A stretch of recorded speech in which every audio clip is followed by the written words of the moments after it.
71. En esta oportunidad hay deducciones e inferencias personales y las imágenes naturalmente son sacadas de Google. Ya. Ahora sí, de la era de Piscis a la de Capricornio. La precesión de los equinoccios produce cambios en la evolución. Cuando Jesús nació, el sol precedía en 7 grados de Aries, por lo que es el Cordero. En la era de Aries, Irán Jabsin renació con la fuerza con el nombre de Lázaro.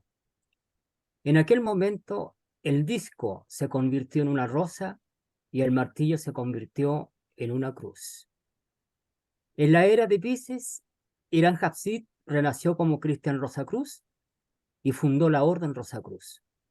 Como es sabido, la era de Acuario no llegará hasta alrededor del año 2638. Le seguirá la era de Capricornio hacia el año 4800, terminará la quinta época oaria y empezará la sexta época. Se han materializado numerosos cambios durante todos estos años y estamos presenciando mucho más a medida que nos aproximamos al final de la era de Piscis. Los Rosacruces han promovido enormes transmutaciones en beneficio de toda la creación divina.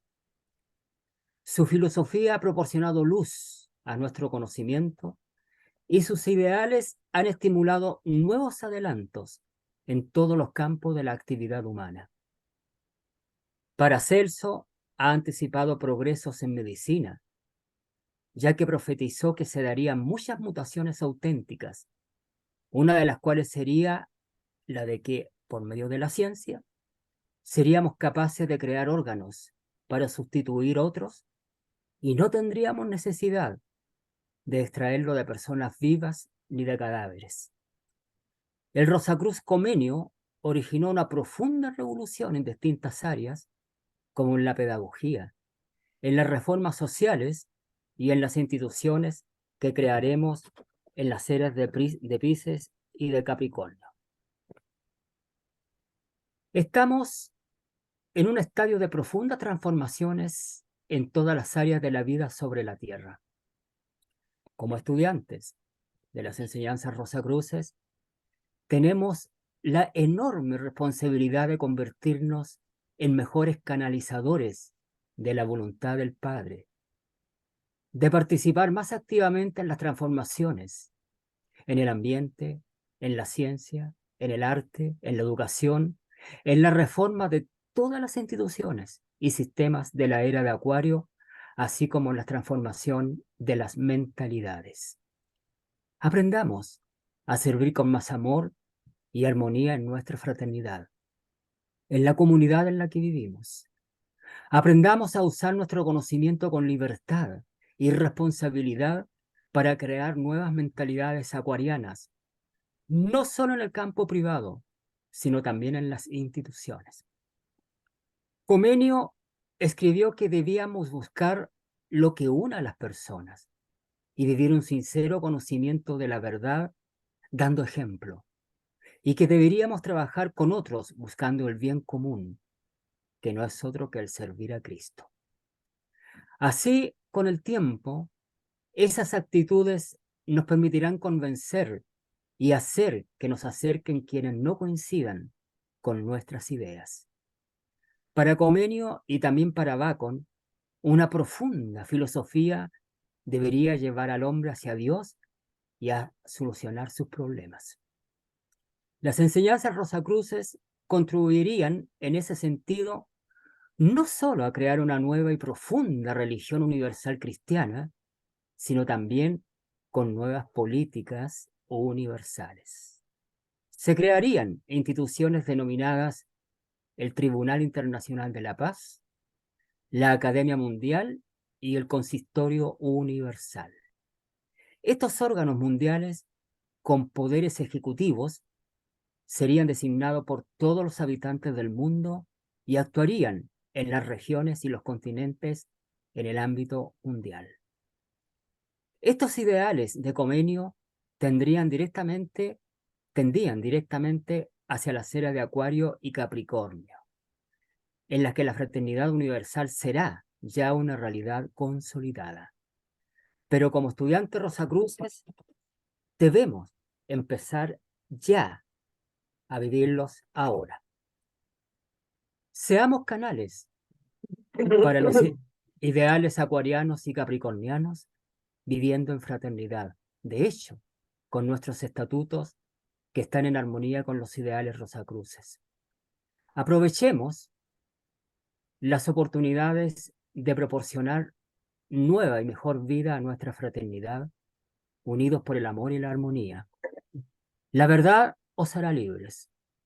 Esperemos que nuestro ejemplo despierte a otros para que vivan la vida que conduce a la liberación. Bien, esta carta entonces está enviada del Departamento de Secretarias Esotéricas.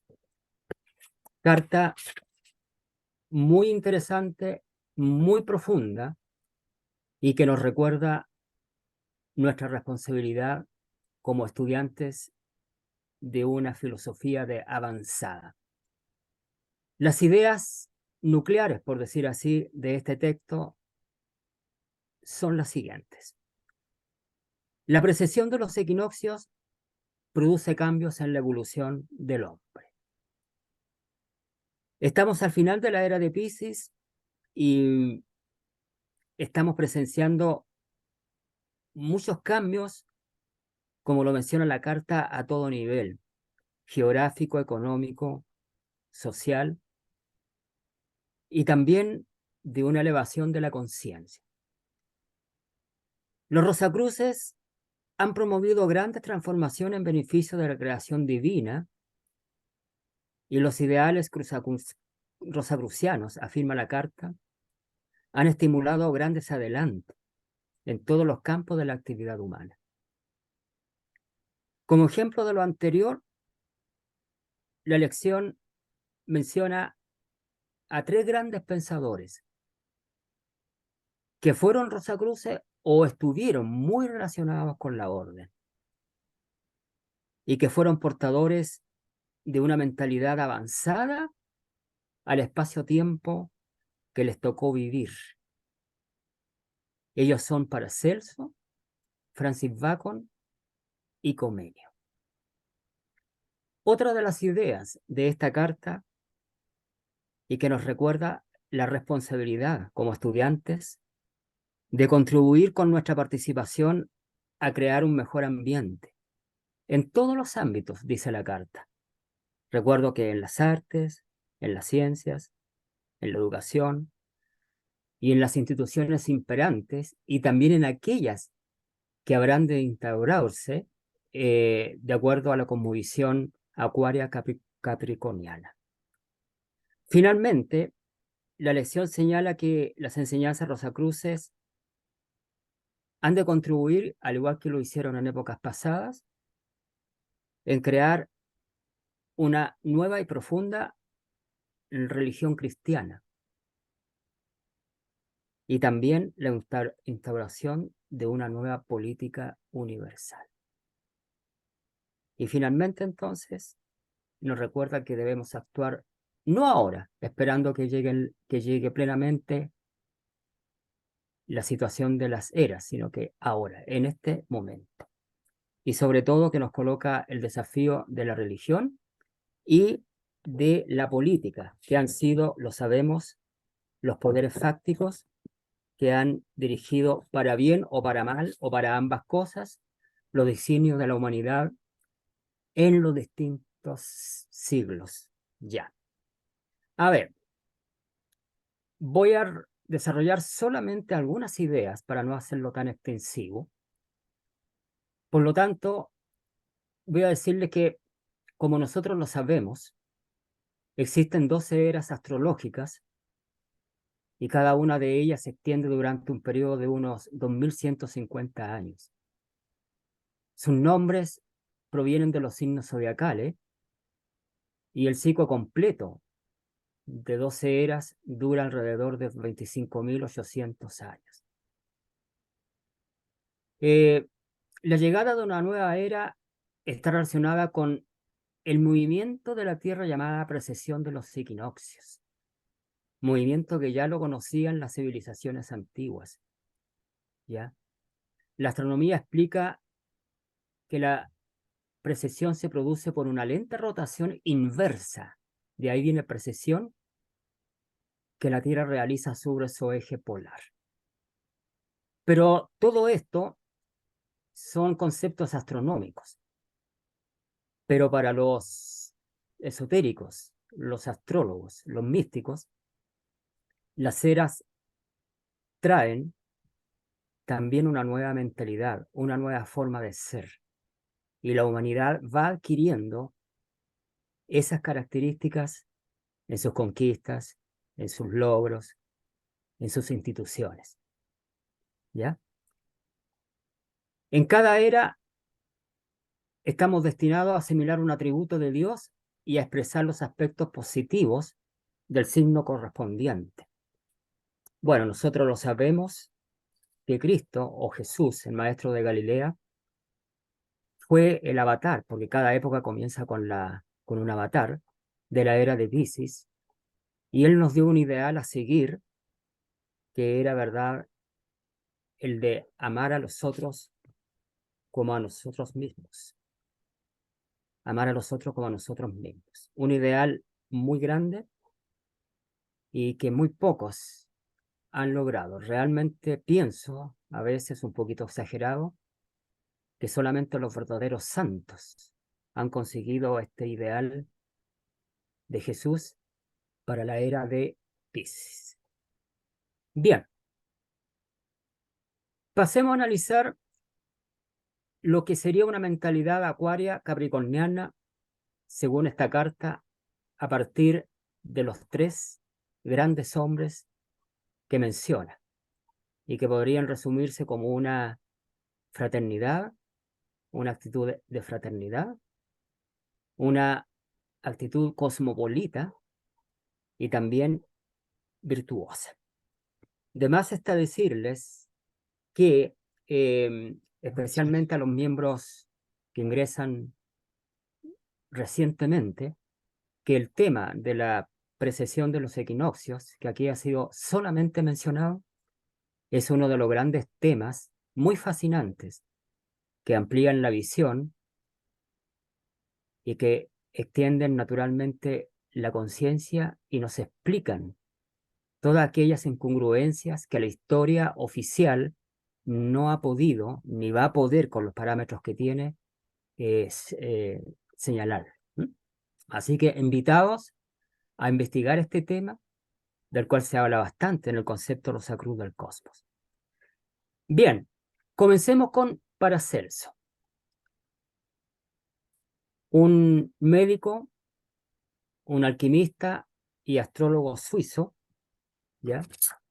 Considerado uno de los más grandes ocultistas de los tiempos medievales, que probablemente estuvo relacionado con los Rosacruces. Su aporte principal en medicina fue la creación de las primeras drogas basadas en químicos y minerales.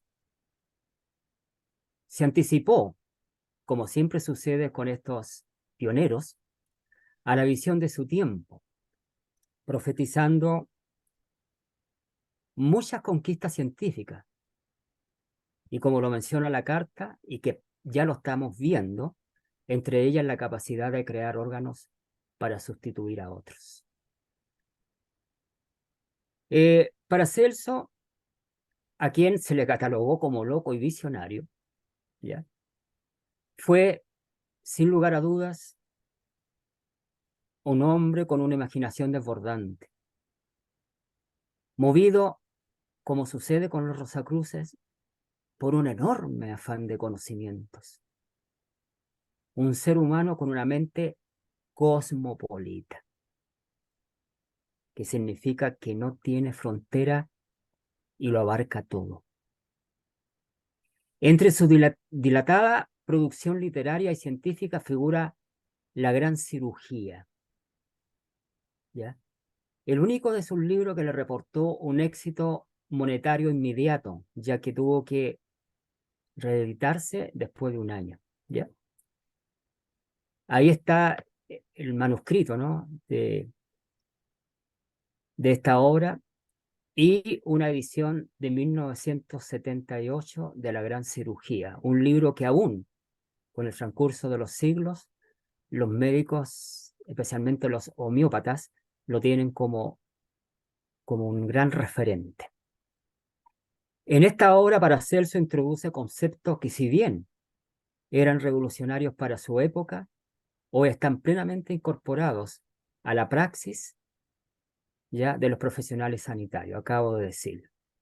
Además, reseña por primera vez la importancia de conjugar medicina y cirugía, dos campos hasta entonces muy distantes.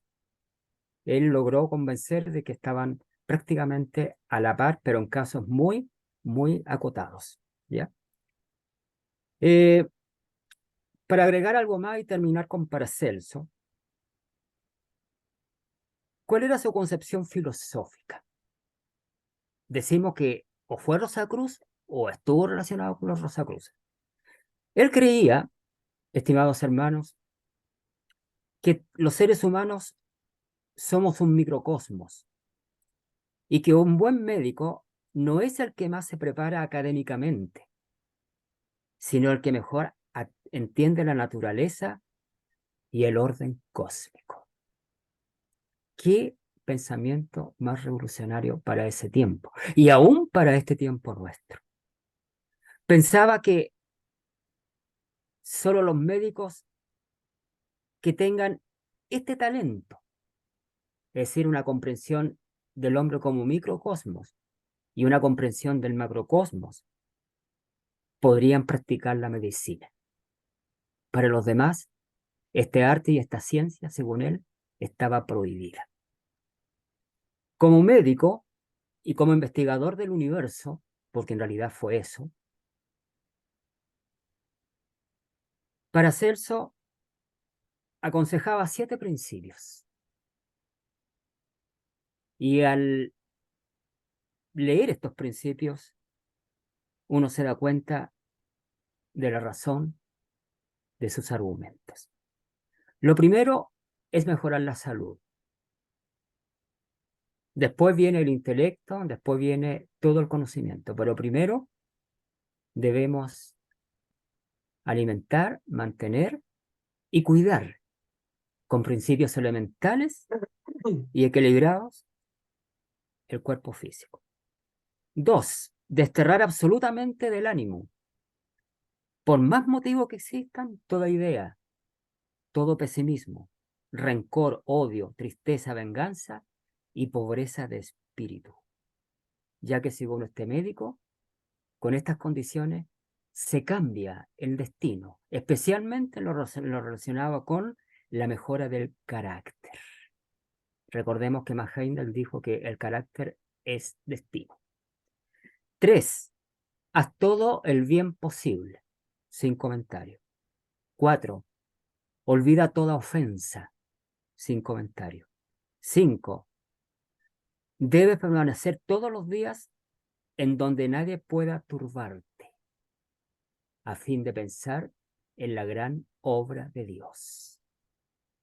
6, debes guardar absoluto silencio en todos tus asuntos personales que digan relación al desarrollo de tu alma. Solo tú y Dios, decía él, saben de tu evolución y de tu nivel de conciencia. Y 7, jamás temas a los hombres ni te inspires sobresalto el día de mañana. Aquí hay mucho de una bienaventuranza del Cristo. Y para finalizar con este autor, les menciono las 5 causas posibles de enfermedad para él. Piensen en la primera, la acción de los astros. Por eso aconsejaba y era obligatorio que el médico supiera astrología. 2, la acción tóxica de los alimentos.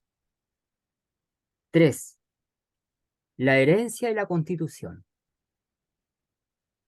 4, ciertos factores anímicos, como el pesimismo, el temor y la voluntad divina.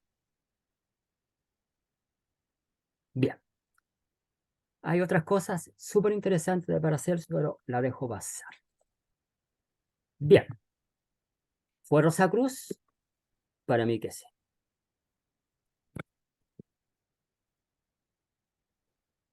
Francis Bacon, filósofo y estadista inglés, uno de los fundadores del método experimental.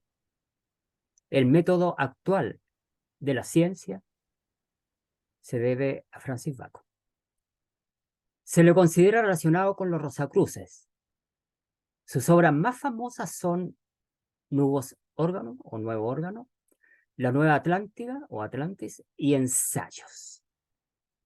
O sea, una mente profunda, porque para escribir ensayos hay que tener una mente profunda. Hombre académico, de gran cultura, también, al igual que Paracelso, de mente cosmopolita, avanzado para su tiempo. Voy a mencionar solamente de paso que en el círculo esotérico se le considera el autor real de las obras de William Shakespeare, por indicios irrefutables relacionados con altos principios herméticos y de iniciación. Esto puede parecer muy sorpresivo para muchas personas, pero así es. No voy a indagar en esto ahora porque naturalmente merece no una conferencia, sino una clase aparte, pero sí, en las obras de William Shakespeare, especialmente en Romeo y Julieta, en Sueño de una noche de verano y en Tormenta, aparecen elementos eminentemente herméticos y astrológicos. De hecho, Sueño de una noche de verano se desarrolla en 4 días en un bosque en el solsticio de verano. Y aparecen hadas, aparecen personajes alados del mundo etéreo. Es decir, una mente que sabía de mundos eh, superiores. ¿Y quién fue William Shakespeare entonces? Bueno, William Shakespeare habría sido o el seudónimo que habría empleado Francis Bacon para sus obras, porque quería permanecer en el anonimato también por muchas razones, o fue un actor a quien le pasaba él sus escritos y quien representaba las obras y que se habría llamado precisamente William Shakespeare. Ya, este también es un tema muy interesante y yo los invito a leer, especialmente para los amantes de la astrología, El sueño de una noche de verano. Una de sus obras capitales es la Nueva Atlante o Nueva Atlántida, obra de ficción filosófica en que describe una sociedad no promovida por intereses económicos, civilizada, ordenada, con un buen sistema judicial en todos los campos, avanzada tecnológicamente y con habitantes felices. ¿Ya? A diferencia de la incompatibilidad de la época entre ciencia y religión, recordemos, estamos en la Europa del siglo XVII, en esta obra Bacon señala el método científico como pilar de la religión, como un acto de adoración. Fíjense, la religión como un acto de adoración, alabando la creación de Dios, tratando de entenderla con cuidado y rigor. Es decir, la ciencia y la religión. Una ciencia religiosa y una religión científica, como lo promulga Max Heine. En este sentido, la isla mítica es arquetípico e indica la naturaleza esotérica de la historia. En su esencia semántica, esta obra muestra cómo el hombre, a través de su razón, puede reconstruir aquel paraíso terrenal del que fue expulsado Adán y recuperarse de la antigua caída. ¿Ya? Bueno, también les voy a dejar tarea, al igual que les invito a leer o releer Sueño de una noche de verano, también les recomiendo leer La Nueva Atlántida de Sir Francis Bacon, quien tenía pleno conocimiento de todo el desarrollo esotérico de épocas, periodos, razas, subrazas, etcétera. ¿Ya? es decir, un hombre profundo, ¿ya? De hecho, sus amistades lo llamaban la joya de la literatura esotérica. De ahí, ¿verdad?, que nuevamente vuelvo a que él es el verdadero autor de las obras de Shakespeare. Comenius. Pasamos al tercero para ir terminando.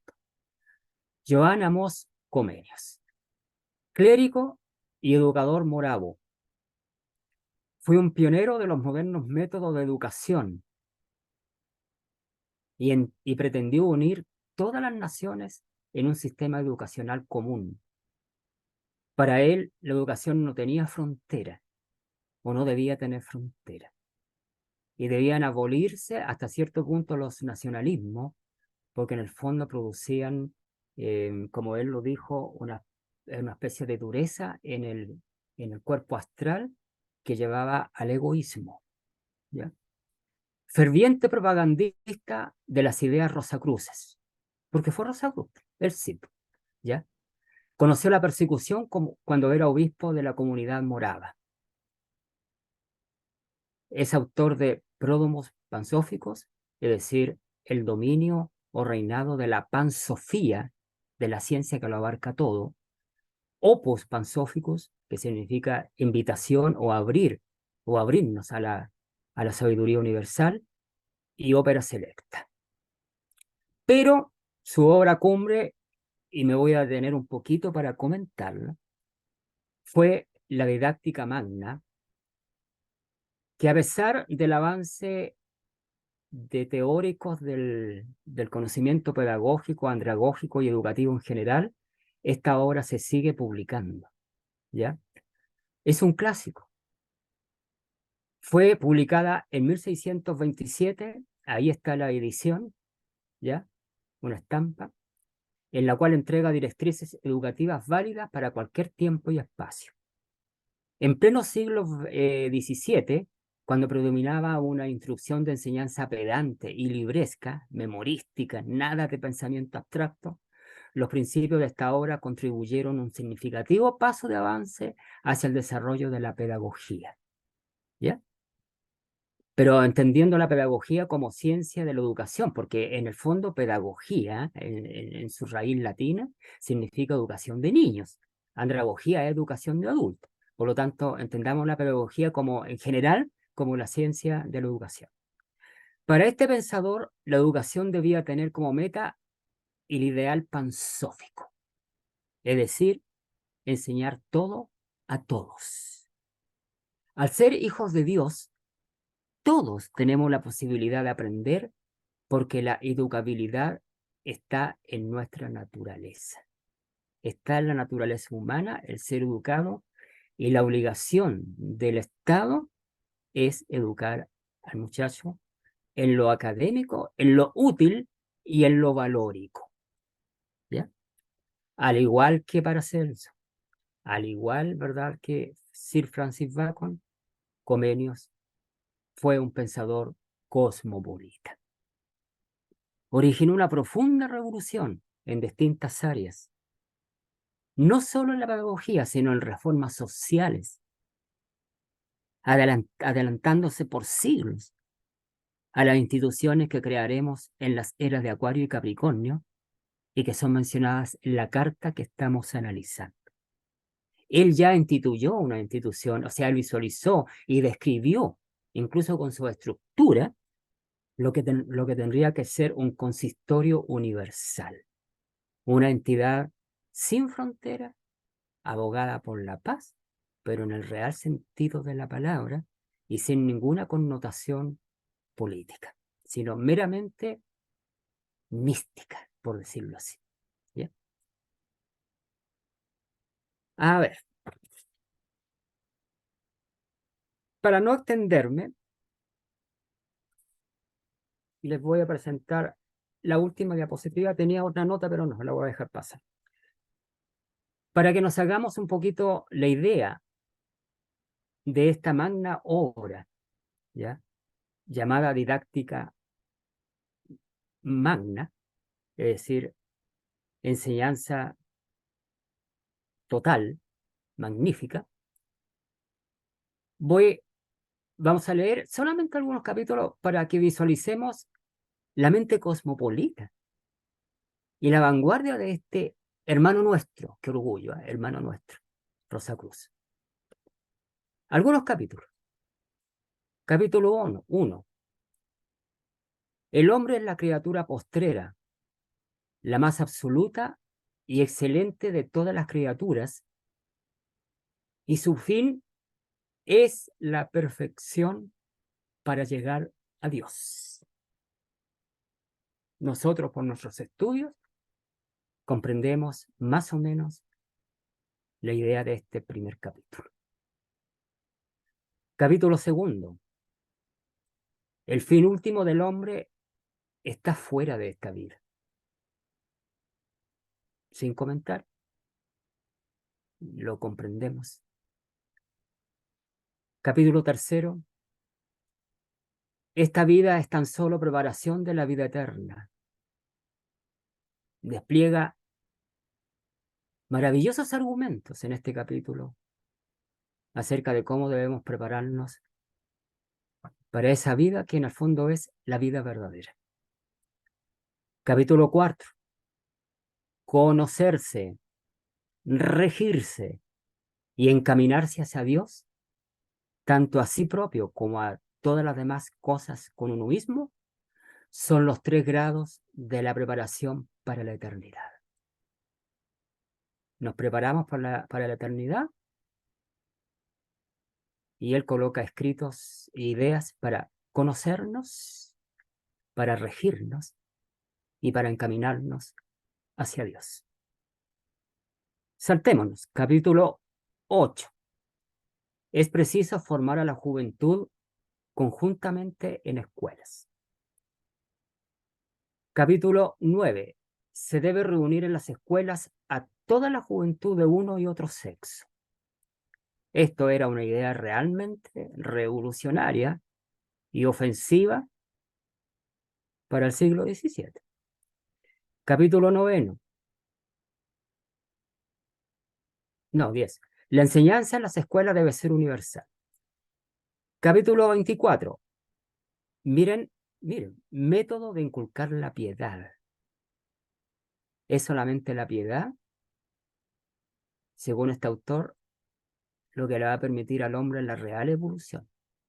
Porque él decía por ahí en este capítulo, tanto hemos sufrido, tanto vamos a sufrir por nuestros errores e ignorancia, que al final, cuando seamos perfectos, vamos a tener como esencia la piedad. Porque solamente aquel que padece comprende el sufrimiento y el dolor de otros. Y capítulo 25, reformar las escuelas conforme a las normas verdaderas del cristianismo. Bueno,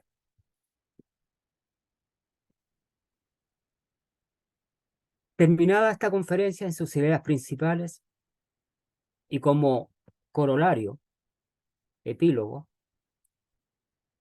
nosotros, como aspirantes a la Rosacruz, tenemos el privilegio y la responsabilidad en crear, aquí y ahora, nuevas mentalidades acuarianas, a fin de facilitar profundas transformaciones en todas las áreas de la vida sobre la Tierra. Debemos trabajar inspirados en nuestra profunda filosofía, en nuestro entorno privado y social, a fin de concretar ya determinados ideales acuarianos y capricornianos como una fraternidad universal, una mente cosmopolita y la virtud. Gracias por escucharme y espero que esta conferencia nos haya servido a todos para retroalimentar nuestros valores y compromisos y valorar en su magnitud esencial a estos 3 hermanos mencionados hoy en día y que contribuyeron en forma crucial al avance humano. Gracias.